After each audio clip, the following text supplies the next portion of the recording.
cobaan yang datang sekarang 3 provinsi di Sumatera ini, itu tidak semuanya azab, tidak semuanya cobaan. Tergantung siapa yang kena. Kalau nan karena kebijaksanaan Menteri Kehutanan dan dahulu, nyuagi izin orang menabangi kayu, tu nyo na menangguang dosa orang mati ko sa doy. Menteri Kehutanan nang kini nyo kecen banjir na mencabui kayu ko. Santiang pulau banjir kini ko bisa nyo mangari kayu tu.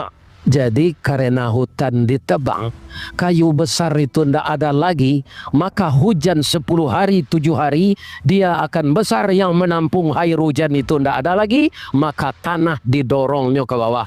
Namanya galodo jo tanah longsor. Di samping ambo tinggal berbeda kelurahan saja. Kalau ambo namanya kelurahan Kotolua, Kecamatan Paue.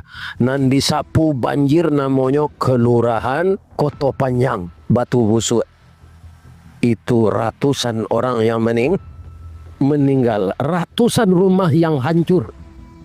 Kalau dicaliak beke kalau do tu, awak kan acok menyuruh orang Sabah kan, ko awak langkan nemo itu di Bali angka awak, ya kan, dah ada tempat tinggal lagi, ya kan, sawah ladang hancur. Dan biasanya kan ke sungai nan biasa selalu ayahnya, adeknya gadang kayu-kayu golondongan nanyu dia teh nyo cari jalan kalaman orang ke rumah orang.